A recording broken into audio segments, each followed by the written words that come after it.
Welcome to From Startup to Grown Up, the podcast. My name is Alyssa Cohn. I'm an executive coach, an angel investor, and the author of From Startup to Grown Up.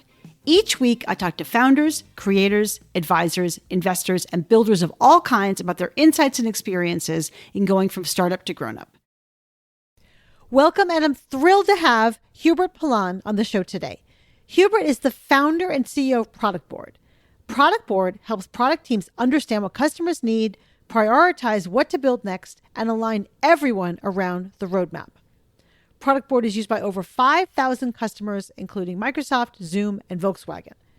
Hubert and I connected at Web Summit in Lisbon in November 2022, and you can hear the background noise and the hubbub of Web Summit in the background.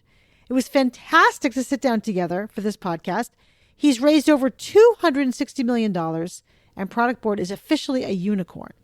We had an incredible conversation, and we talked about the big challenges of scaling leadership, and specifically the markers that show that an executive will not be able to scale, and the kinds of conversations you need to have with them when you see that. We talked about how Hubert raised so much money, his specific tactics for fundraising, and how he flipped the script and did diligence on his investors as they did diligence on him. Hubert also talks about his mood meter and why he built it and how he uses it. And we talked about how Hubert balances his time as a founder, a CEO, a husband, and a father of 2 kids. It's an incredible conversation. You're going to get so much out of it. So please enjoy my incredible conversation with Hubert Palan. Hubert, welcome to the show. I'm so excited to be podcasting with you here at Web Summit here in Portugal, and I'm just excited to have you. So thanks for coming today. It's so great to be here. It's a pleasure to have you, and we connected because we are doing a panel together at Web Summit because you're also a UX, UI design expert. So why don't you kind of lay the stage, tell us a little bit about your background and tell us about your company. Yeah, I am Hubert Palan, founder and CEO of Productboard. It's a product management platform. Think of it as Jira or Salesforce, but specifically designed for the needs of product organizations and product managers. As it turns out that there's a lot of project management systems that help people break tasks into small tasks and get them done. But product management is not project management. Product management is about customers, their pain points, and what is it that you should ultimately build for them. And there's really no systems that help you get that understanding. And we said, let's build a platform that will centralize all the customer data, that will help you understand how the different customers segments differ, who needs what. And then hopefully, ultimately, you're going to get, that translated into a product roadmap that is going to be helping you, against your product strategy and achieve your product vision, but in a very thoughtful, systematic way. Got it. Yeah. And it's a tool for product managers. It's a tool for product managers. The thing about product, we have customers like Zoom or, Volkswagen, small and large companies. But the thing about product management is that there's product managers that are making product decisions, but everybody else from the company needs to understand the roadmap. Everybody else wants to provide input and have ideas, and salespeople talk to customers, right? And so it's a very collaborative process. That's right. So it helps everybody give that input, so then ultimately product managers know what to do and to build. Like at Zoom, we have 1,800 contributors from across the company, because people need to have visibility and be part of it, right? It's like you're building the product, and it's you want that alignment and the sense of belonging almost. That is so true. I'm going to start with empathy, because empathy is one of your most defining characteristics, as I sort of just saw. How do you define empathy? It's ability to feel how others feel. That's how I define it. So it's like your ability to put yourself into other people's shoes and understand, in a situation, how they would feel, respond to a specific external input. And so, it's not necessarily, it's not the positive aspect. It's like you can have empathy for negative. You can treat people with empathy in negative situations. And the reason why I'm saying it is because we actually have empathy as one of our core company values, because it's so important as a product person to empathize with the customers, and it's so important as a leader at the company to have empathy with your coworkers, employees, colleagues, right? And so, yeah, I just think it's a very defining characteristics, both for product and leadership. Yeah, I was going to ask you about that next, because I understand and agree that you need to have empathy to be an effective leader. But can you make the case to people who think empathy is a nice to have? It's about being nice. By the way, empathy is not about being nice. Exactly. So tell me how come it helps you as a leader specifically scale a company? Well, there's times that there's the great times and there's tough times. There's always things that are not going to work out the way you want it. And as a leader, you need to effectively address and lead in both times. Right? So like when the times are great, like you're talking about the mission, it's like, look how great we're doing, look at the impact and so on. But equally so, when times are tough, you're going to be saying like, unfortunately, this is not working out. Like we screwed up something, or macro right now, right? We're in a recession pretty much. And you need to address it in a way where you understand how it makes people feel, even if it's a negative news.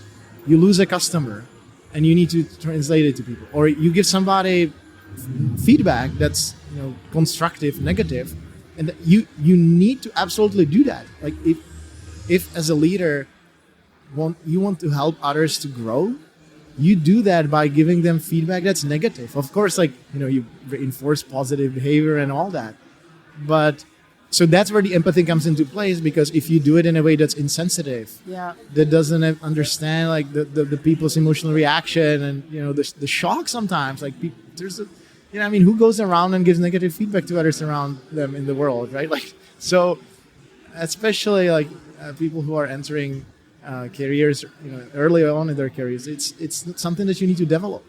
It's so true. I think that's really well said. Actually, in my book, From Startup to Grown Up, I say at the very opening line, leadership is an unnatural act. And actually, the act of giving feedback to people is an unnatural act. And so then you have to develop it. I'm just curious, how did you personally develop your skill of giving feedback to people, especially when it was a difficult message you had to have? Yeah, it's a journey. As you said, like you're not, people want to be liked naturally. And it's slightly different. Like in a family, when you have very closely built relationships and you have very deep sense of trust, like you don't shy away. Like people argue with their parents, right? Like they're very critical. But it's a very different thing to do with somebody that you don't know that well. Which is why, by the way, the whole idea and concept of trust is so important, and having close relationships with people, because like then you can have these candid conversations and you can be more direct in a way that feels more natural. Like, you can be much more direct with your close friends with somebody. So anyway, so the thing though, it's as a startup founder, you have so many situations and opportunities to learn that, because inevitably, if you are optimizing for the success of the company, and you are critically evaluating the progress, right? And you have the most context because by definition you've been there the longest. Doesn't mean that you're smarter. That that's not what it's about. It's about the depth of the context and understanding of the market and where you operate. And that gives you the unique perspective to give feedback to people like, hey, it could be better. I talked to all these other founders. I talked to other CEOs or leaders in similar situations. So ideally you're very thoughtful and methodical. You should surround yourself with mentors and so on. But the reality is that a lot of people are just basically thrown into the water and swim. And the important thing is to understand that you shouldn't avoid it. And the fact that it doesn't feel good doesn't mean that you shouldn't do it. If anything, if you have that intuition like, oh, I don't want to do it, it almost the signal that you should do it. Because it's like, rationally, like, hey, that needs to be done. I just avoiding it. It's just like, go do it, even if it's a difficult conversation. Yeah, I think it's very wise. Many, maybe almost all of the startup founders that I work with at some point are avoiding having a difficult conversation. And I think what's worse, and I want to get your take on this, what's worse is when they're, I'm sorry to say, misguided HR person, or at times misguided other executive or misguided co-founder is telling them, oh no, give them a chance or whatever, or no, like, no, you can't do that. Even, and not about firing them, just about having a direct conversation with them, which is really about performance management. Have you ever experienced that? Like you have an inclination yourself, like I probably should have this conversation, but then you have someone around you saying, no, don't do it, it's inhumane. And how do you overcome that? The inhumane. I think that if you're acting with empathy and if you come from a place where you are acting in the best interest. I mean, obviously the company, but even in the conversation, right? Like you're trying, hopefully, to help people see that things can be better. And you should do it in a sensitive way, but like you shouldn't avoid it. And so I would say the situation that you're describing, it's more when it's very difficult to get outside person's perspective who doesn't have the depth of the context, right? So like you're going out and you're talking, you mentioned HR, right? People teams, and they can give you an answer only on like a surface level, right? Like best practices, and there's obviously learnings and there's science to, Yeah. human psychology, right? And how to act. But at the end of the day, you need to make the call because you have the context. And the other thing is you need to move fast. And so and then again, this might be unnatural and kind of unfortunate, but business is the number one responsibility of the leaders. And so you need to do whatever is best for the business, even though it's sometimes difficult on the individual level, which, by the way, is super hard as a founder leader, because you find yourself as the company grows frequently in these conversations where the needs of the business are kind of outgrowing the abilities of the individuals. Yeah. I know, it's hard. For those of you listeners who aren't watching this, Hubert is making a face. It's very difficult. It is. And actually, I'm going to make you a more difficult question. As we were walking over here, we were talking about what founders often ask you. So could you share, because when you do roundtables or fireside chats with some of your VCs, what is one of the common questions that founders ask you about sort of the executive team? Yeah, it's a lot of, I joke, it's almost like founder support groups, or like, whenever it's very interesting because you, especially like I'm in a CEO and founder position, right? Like not everybody is a CEO founder. But in that role, you open up very quickly to others because there's very few people in the same role. And so you somehow surprisingly get like very deep in a very short period of time. I just had a meeting with the CEO of ClickUp, and like we immediately started talking about the challenges of leadership and scaling companies and so on. Yeah. But anyway, to your question, a lot of it is about building teams and scaling the leadership of the companies, especially if your company is growing fast. It's kind of a constant team building exercise, and it's like, do you have the right players? And I mentioned it's a little bit like building a sports team.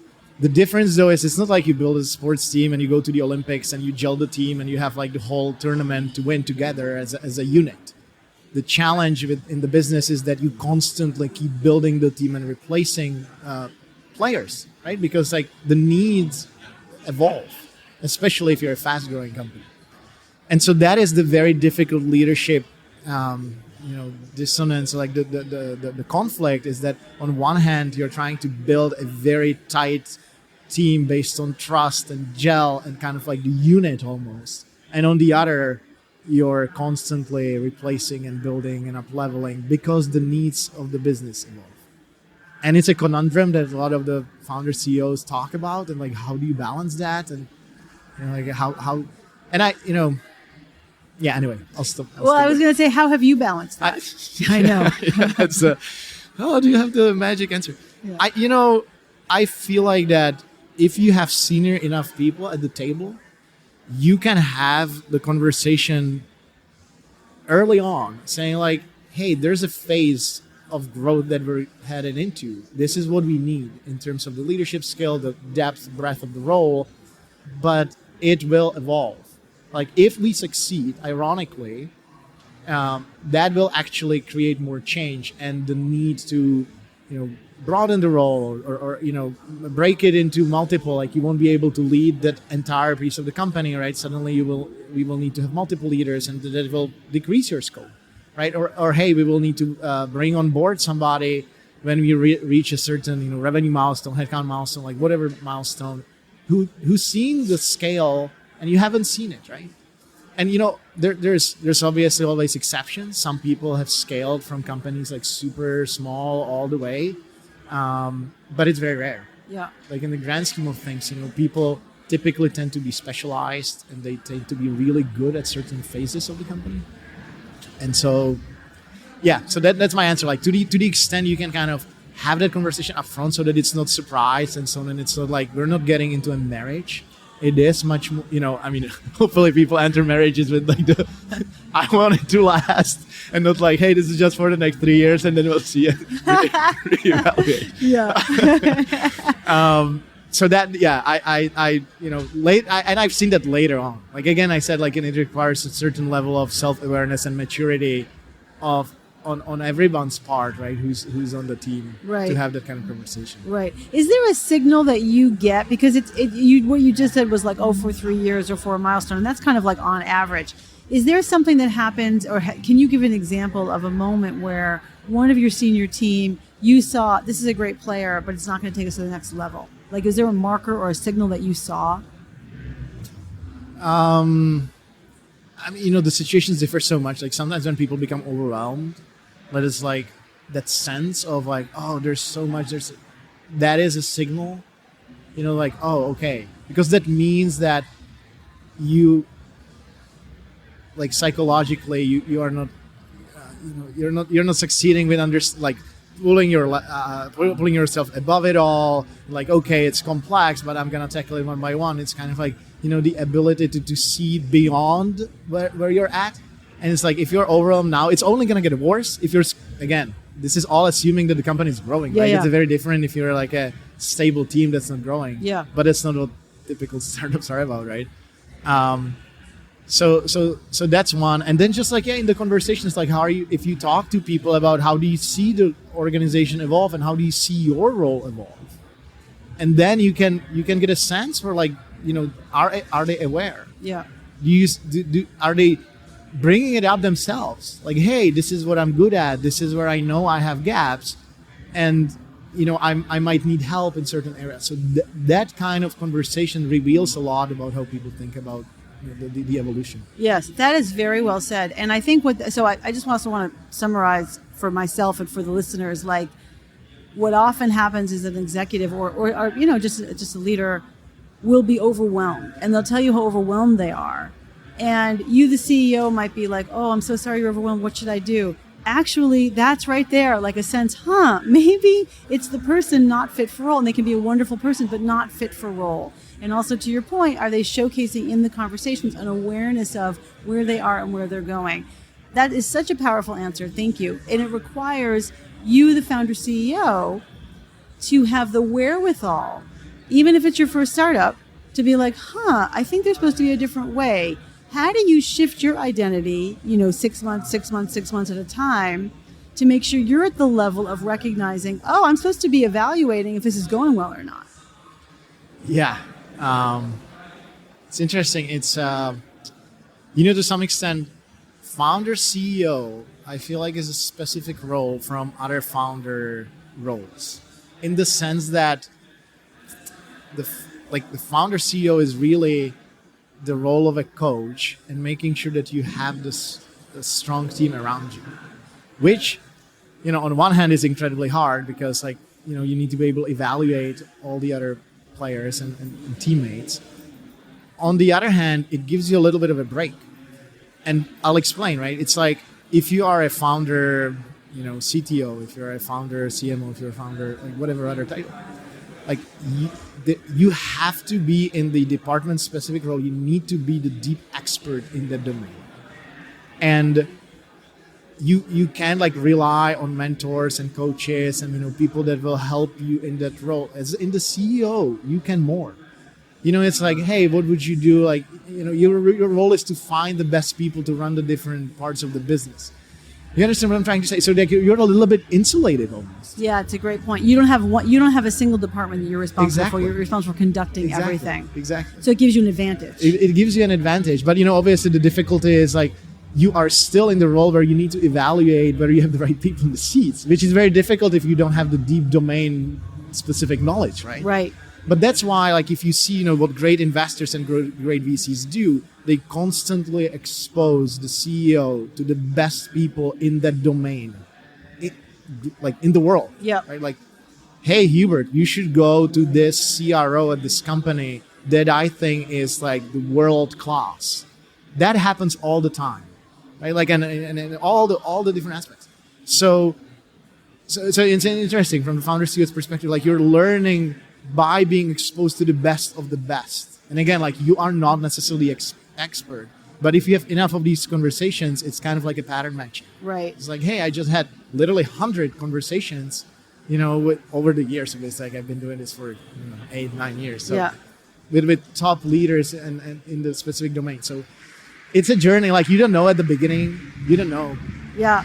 But I think what you're also saying is you have to, whether your VCs do it or you do it, you have to expose yourself to those world-class experts, and also to the experts in the domain areas, like, the best CMOs, the best CTOs, but also to other CEOs who are probably a few stages ahead of you. Yeah. And then you have to, I think the job of the CEO founder is to learn rapidly. Yeah. Absolutely. Yeah. Like, that is, you have to push yourself outside. If you're not like a natural extroverted person, like, you have to overcome that. There's no way around it. You need to push yourself to be exposed, to other perspectives and opinions, and learn from others as fast as you can. Yes. So speaking of high growth, which is what you were talking about before, Productboard is a unicorn, a fancy, famous unicorn, over a $1 billion valuation. But it's not really about the valuation. It's about the fast growth and success of the company. And it's also not about the fundraising. However, I think you've raised $261 million. Is that right? Yeah. And by the way, you've been around since 2013. Is that right? Yeah. 13, and you were and you were founded on November 1st, according to Wikipedia. So happy anniversary! Happy anniversary! I don't think it's accurate. Like, it's like, how do you define? Like, is it the filing of the incorporation certificate in Delaware, or is it when you quit your previous job? Or like, when is the actual founding? Yeah, it's many birthdays there. Right, many birthdays. I agree. But meanwhile, you've raised a lot of money. Let's agree. So I guess I'm curious, was fundraising natural for you? Was it something that was easy? And certainly, what strategies have you used to fundraise successfully? Yeah, we're on a D round now. So every round is different. Every stage of the company is different. Ultimately, you're asking if it's easy. If your business is doing well, it's easy. Yeah. Right? Like, this is the investors are looking, they want to make a good investment. They want to return, they want to create returns for their investors, right? It's limited partners, general partners, all of that. It's the business fundamentals, right? Like, and of course, different stages. Like, early on, you need to have a very crisp vision, and you're selling the dream. And you need to be very specific, and you need to be able to articulate not just the immediate thing that you're working on, but like, why is it gonna be a big thing year, 5 years, 10 years from now? Yeah. Like, what's the opportunity? And so that requires you to think the long term, have that vision, but then at the same time, not confuse the vision with the immediate execution that you're gonna do. You need to be able to say, like, hey, I understand that this is what it could be, but I'm gonna approach it, step by step. And then you're constantly selling. Like, you need to learn to articulate it in a way. Like, if you're salesmanship is about empathy. It's the same thing. Like, understand who the people are. What is it that they need? Like, how the things that you're saying or acting, how is it making them feel? And so fundraising is the same thing. Like, can you articulate it in a simple way? Can you find people who understand the problem that you're solving, and create a relationship? Early on, I made a very typical mistake. You're just trying to raise money from everybody, and you talk to every investor, right? And you have a list and so on. And it's such a waste of time to talk to people who don't understand the problem that you're after. Like, then when I pitched to Ilya Fushman, our now board member from Kleiner Perkins during Series A, he used to be head of product at Dropbox. Mm-hmm. Like, he understood the pain points of product managers so well. It was the easiest pitch. It was like, yeah, I get it, in like 20 minutes. And then when I pitched to investors that were like finance backgrounds, it's like, oh, wait, how does it, like, what is it? It's a roadmap and prioritization. Like, can you explain that to me? And it's just, you need to qualify out quickly and focus on the people who get it. And of course, like, if you can't find anyone, then you need to broaden the scope, and like talk to others. But yeah, the focus is critical. I don't know. There's so many fundraising. There's so many points. Happy to elaborate. Yeah, well, give us a few more, because you talked about in Series A, you're really selling the vision and the dream that makes complete sense. And you also want to find people who are going to get it, right? So the finance people, or even some of the tech people, aren't going to understand what the pain point in product is, but the product people, they get it, right? Just like you got it. Yeah. What about, I'm going to sort of skip ahead to like later stage, like Series C and Series D. What do investors need to see? And also, how do you think about your process to meet the right people and then ultimately to have the right conversations? Yeah. Later stage financings are much more about the business fundamentals, metrics, performance. Do you understand unit economics? Do you understand when you add $1 somewhere in the business, what is it going to yield on the other side, right? Like what's going to be the impact? Hopefully more than $1, just to clarify. Yeah, that's the right answer. Exactly. Yeah. There's a bucket of investment. You're making bets, right? But again, ideally it's isolated. And it's like, hey, we're making these strategic bets, or we're making bets, and we don't know how it's going to work out. But it's like a certain portion of the budget, right? It's isolated, and so it's like for most part of it should be more than $1. So in that sense, it's almost like a little easier because if you have the fundamentals, you have the fundamentals. If you don't, it's difficult, and you need to find it. Obviously a different story, or explain that maybe you want to pivot somewhere, you want to add a new line of business, and then you're almost again back to the Series A explanation, right? Like, hey, we're gonna diversify, or hey, we want to acquire a company in this space because we see this big opportunity, and this is what we're gonna do, and then you're again selling the vision, right? Yeah. But so that depends. And then there's a lot of conversation about the team, and I know that the team is always the case. Like early on, do you have the team? But early on, it's more like, do you have the grit on the team?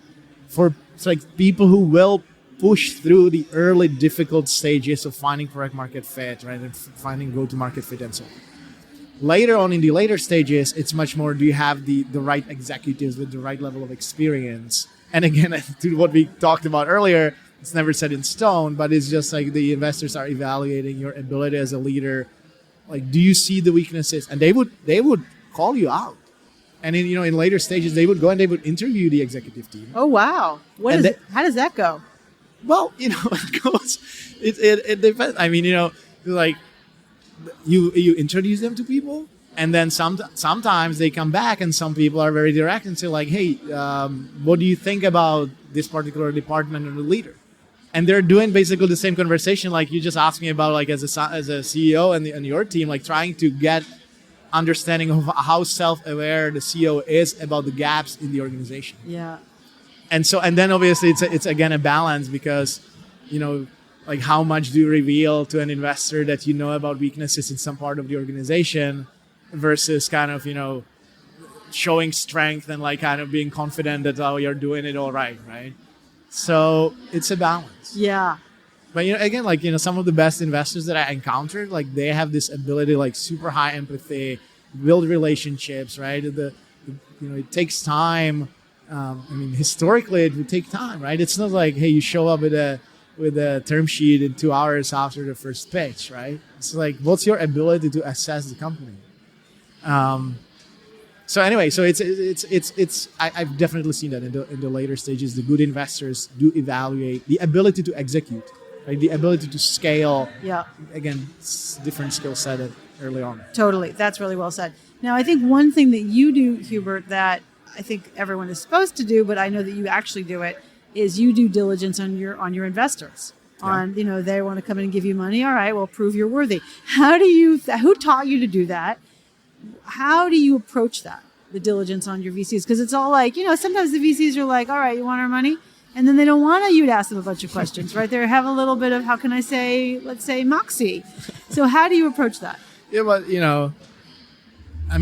like with everything in life, bro, like you want to be surrounded by people that you can trust and that you kind of can understand how they're going to act in variety of situations. And so, like I said earlier, there's good times. And, in good times, everybody's all, rainbows and unicorns and lovey-dovey and all that. It's great. But with the investors, like there are going to be the people who are going to put pressure on you if the business is struggling, right? Or you hit a tough period. And so you want to make sure that these are people who will act with empathy again. Because obviously their interests are to maximize the returns, but that you can do it in a thoughtful way and you can do it in a way where you're helping the business and trying to navigate the difficult times in a productive, constructive way, rather than just like, oh, you can't figure it out. Like, okay, we got to replace you right away. Right. And the empathy frequently comes from the ability to understand like operationally what the company is going through. Right? So that's one aspect, is like how well the investors understand the operational execution challenges, is one. And then the other, I would do the diligence. I would talk to other CEOs, and I would specifically ask the investors, like, can you introduce me to a CEO of a company that went through a tough time or that didn't make it? And the answer, like, if people avoid it and they give you like a fake reference of somebody who kind of was going through tough times but not really, like, that tells you something, because the reality is that most of the portfolio investments of the VCs don't make. They have a lot of people to introduce you to. That's true. That's like, really true. That's plenty of people. Overwhelming majority, right? Right. So that tells you something. And so I do that, and I talk to people. I was like, how was it? And people tell you, even people who kind of went bankrupt, they tell you like, hey, we didn't make it, but I felt like I had the investor had my back, and like it was in the best interest of the company. And even sometimes, like when people got replaced, still it was done in a high empathy way. Yeah. And kind of they led them to it, and it's hard. Obviously, it's hard. Well, so have you ever gotten a reference on a VC, on an investor, and that information said, you know what, we're not going to go with that person? Oh yeah, you have. Absolutely. Yeah, Absolutely. that's the thing that happened. Yes. All right, that's really totally. And then that really was a signal. Like, what's an example of something you heard that was a signal that we're not going to go with you guys? Well, a little bit what I just said, acting with empathy and how understanding and how sensitive the person was, like, to learn about the situation rather than like make brush, recommendations and like, oh yeah, really need to restructure, really need to, like, if people, if you want to give advice, like, you need to take the time to learn about the situation. Yeah. Because otherwise it's like, high level, you don't have the context we talked about. So that was one. That was a big one. Yeah, that's a great example. The life of a startup founder, as you know, is ups and downs. They call it a roller coaster for a reason. And my understanding is that you used to have a mood meter. Because you're an analytical guy. You're an empathetic guy and also an analytical guy. Tell us about the mood meter. So in the early days of Productboard, because I am an engineer by background, I would plot in a spreadsheet. I would basically rate my emotional state on a scale 0 to 10, and the scale was like, the highest was, oh, this is the best thing ever, and this is gonna change life of everybody on earth. And then 0 was like, oh, we're not gonna make it, right? And like, we should just like shut this down immediately. What am I doing with my life? This is ridiculous. Yeah. And I would plot it.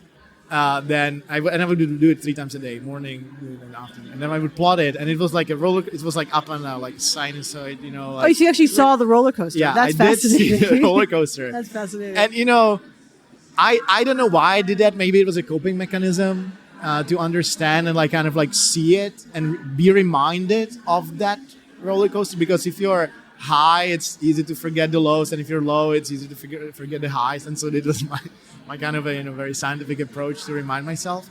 And it's like, it's really in the early days I used this analogy. It's like, it's almost a little bit like you have this baby, like the startup is your baby, and you're walking around the world, you're showing it to people, and some people tells you, oh my god, this is a beautiful baby, like congratulations, and it's gonna be so smart and healthy and everything. And other people show up and they like bluntly tell you, oh, I'm so sorry, the heart defect and the lungs underdeveloped, and like the baby is like, I'm giving them like 5 days of life. And that's how I felt. Like, I have kids, like obviously it's exaggerated, right? Because it's the worst thing that can happen to you, like with a child. But you are really so vested and invested that, the highs and lows are high. And it's, it changes and it doesn't. It changes in the sense that you become resilient. And, the sinusoid still exists, but it's much flatter. Mm-hmm. Because you've just seen stuff. You had to fire people. You had to overcome challenges. You had all the highs of successes. And so you become a little numb, to the highs and lows. Yeah. So it hardens you. Yeah. And it's like everything in life. Yeah.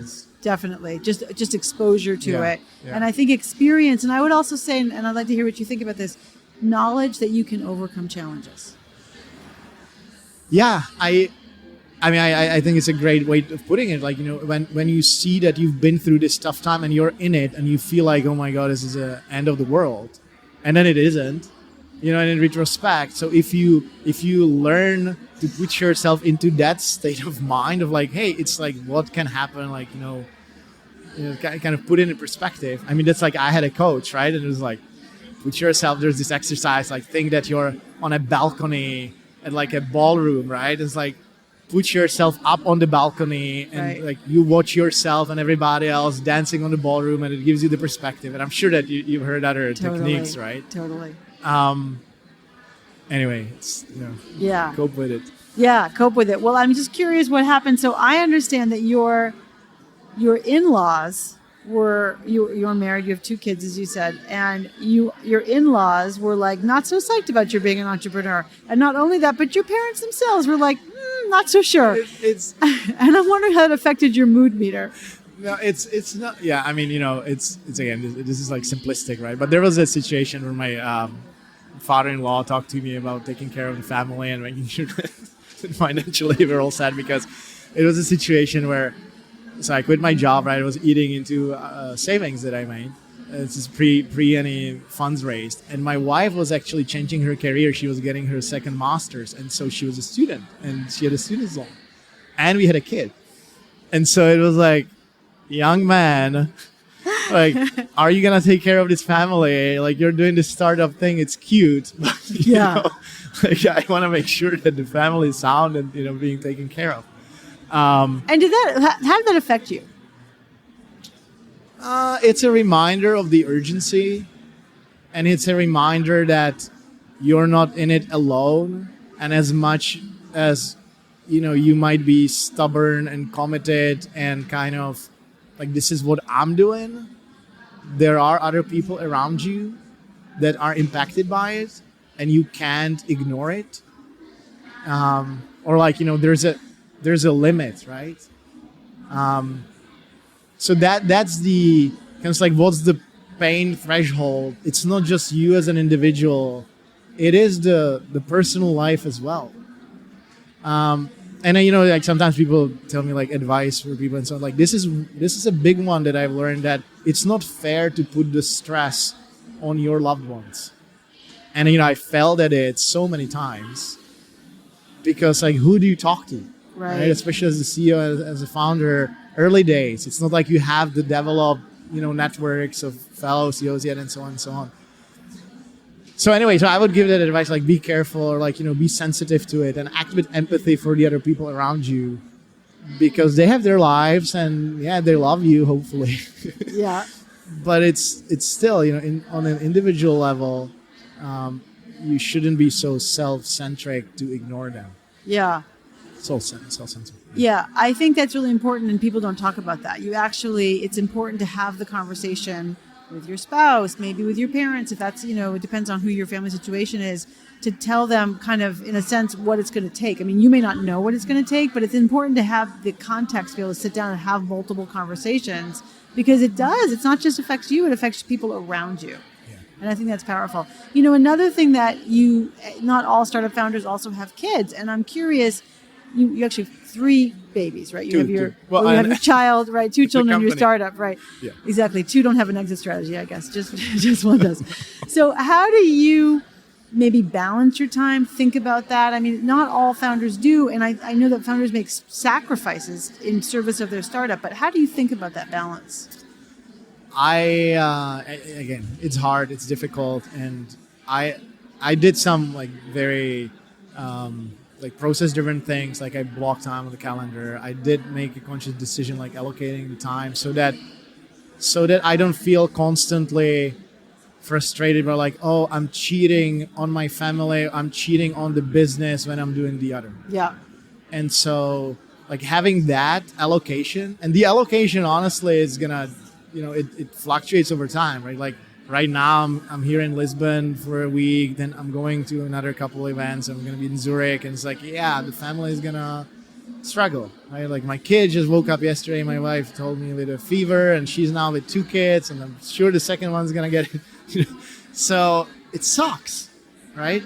But anyway, so like having that perspective and having kind of like almost like a contract with yourself that is as specific as possible so that you know where the balance is, that helped me. And then talking to your partner frequently and like setting the expectations and like I said, like, it's hard. Like I was at a dinner with John Chambers, who was the famed CEO of Cisco. Yeah. And I asked him this question, like, hey John, so you're a father, like how did you balance this? And he looked at me and said, like, unfortunately I wasn't a good father. And he had that obviously reflection and so on, like, now he's very successful overall and he has a healthy family, but he made some of these sacrifices, and so that's an individual decision, and sometimes you don't see it, you don't feel it when you're in it, because the business is always more urgent because the timeline is shorter, and humans, it's like whenever it's the long-term thing, like we always say like, oh, we can do it tomorrow, right? Like getting in shape, losing weight, learning another language, like whatever it is, it's like, oh, whatever, I'll do it. And so I did that, and I also, like, for the year, I have a calendar, I have goals for the year. And then I translated, and I actually have a spreadsheet because I couldn't find a calendar where you would have, I don't care about month, I care about weeks and the weekends and where the holidays are. And it's kind of like a rectangular thing. And so I plan the time and I look at the balance and what I want to do personally versus business-wise on the big picture, from the big picture. Yeah. And that serves as the reminder again, like, hey, like there are the goals, the personal goals, like go visit a new country, or save up something for your family's college, or like all these things, and just keep reminded. And I did even put a poster on my wall. There's this poster like 40,000 weeks, just like every little dot is a week in life based on life expectancy. Right. And I would, I would fill it out. And then I would put stickers whenever there was like something great that happened in my life, like getting married and kids and like, some major milestones, just to be reminded that the life is short and that I need to balance it, because if I just focus on the short-term business stuff, like all the personal stuff I'm gonna miss it. It's very nerdy. Nerdy but effective. I think it's very powerful. I think sometimes people don't do that kind of thing because they need permission. Like it's like kind of like you said, it's a little nerdy thing to do. It's kind of very detailed, and yet without those kinds of reminders and support systems, we just miss it. And so I appreciate so much that you shared that with us, and I appreciate that you do that. I think it's probably very helpful for you. Yeah, everybody. I guess the different people are different, right? Like whatever works for you, it's just like think about it. Like act. I'm sure that in your book and in the people that you're interviewing has variety of advice how different people cope with it, right? Yes, for sure. And I think it comes back to be intentional, be aware and be intentional. So just a few more questions for you, Hubert. What is one of the strengths that you think you bring to the table, your strongest strengths, and what's a weakness you're working on? Well, I'd say that, speaking of empathy, like I do think about others and how the actions impact others. I think I got it from my mom. Like she always deeply cared about people, and she would be friends with the front desk people at the office building, and she would know all the janitors because she would, work there at long nights. But she would actually talk to them and go to know them because, she respected them as people that are part of the what she was working on in a different role. So that empathy is one. Challenge is, I'm very analytical, which is both analytical, detail-oriented, and perfectionist, which is like on one end. Wow, that's quite one end, positive. On the other, it's so potentially destructive if you're like never satisfied with anything, because people feel that, and so it's like my leadership team. They challenge me on that all the time. It's like, oh, there goes negative Hubert again. And so like not a nickname you want. I did read this book called Positive Intelligence recently, And it kind of helps you score like where your weaknesses and strengths are. And so this was one. This is a big one for me. So I'm grappling with it. It's ironic though, because like that's what pushes me forward as an entrepreneur. Yeah. This is like, how do I improve things? How am I not satisfied with the status quo? How do I see the opportunity to do things? It's just the balance between too much and too little. It's never black and white. Yeah, and a constant dynamic balance, right? Sometimes you win, sometimes you lose. I hear you. What do you wish you had known earlier on your journey? A lot of the things that we talked about people and scaling companies and the challenges and the leadership. I wish I knew like what is important and what isn't. It's just like at the beginning of the start. So I would spend time writing contracts myself, or I would be cheap and spending on lawyers and just like the delegating. Like I wouldn't be delegating enough. And you're trying to do things, and again, that comes to my perfectionism. Things that wouldn't be the most important things impacting the business in the fastest way. And so I wish I didn't do that. I wish I spent extra dollars on a really good lawyer. I wish I delegated more. I wish I raised money sooner. It's like I did push the family through very tough times as a result, and stressful moments. And I don't know. It's always a balance, because then the investors are like, oh, we're really impressed how frugally you can operate, right? And how far you got with no funding or like very little, spend and so on. So it's always, it's like a coin that has two sides. And then on a personal thing, maybe one point is careful with your friendships and your business, because there's a high chance that you're going to ruin your friendships over the business relationship. So what I mean by that is that, founders, it's unique, right? But then later on, when you're employing people, if you're successful, you will have friends who will want to join you because, hey, you're building a successful business, and so on and so on. But then if you fire them, again, not because like they're terrible performances, but because the company outgrows them and you don't need the role anymore, it impacts the friendship.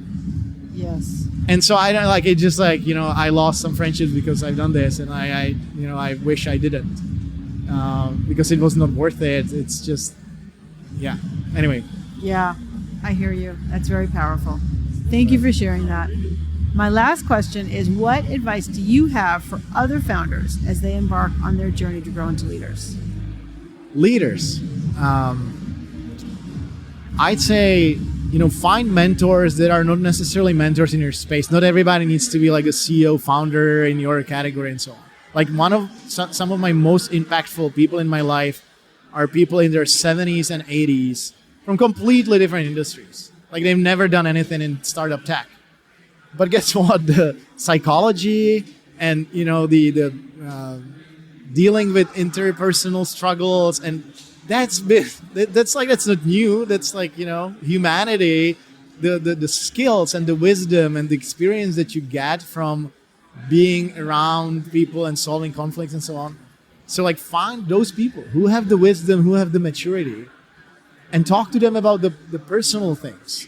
Yeah, they don't have the business contacts, but on a personal level, like they will help you empathize. They will help you see it from other people's perspective, right? So that was a big one for me. The other one I do want to reiterate, like think about your loved ones, the impact there. And then, as you're building the teams from the leadership perspective, like try to set the expectations up front. And, even for founders, you hear about it all the time, like have the conversation, everybody should be vesting, the equity. It's not that you split it at the beginning. They don't assume that this is a marriage forever for all the people. It's not. Like for the founders, it's hopefully going to be the longest lasting one. But, set the expectations. Yeah. Yeah, that's what I would say. Well said. Hubert, thank you. This has been such a fantastic conversation and so much wisdom shared. People are going to really benefit from it. Thank you for joining me. I really appreciate it. Thank you for having me. It was wonderful. Thanks for listening to From Startup to Grown Up. If you like what you heard, give it a review on Apple Podcasts so other people can find it. And if you know of a founder or someone else who is meant to be on this podcast, drop me a line through my website, alyssacohn.com.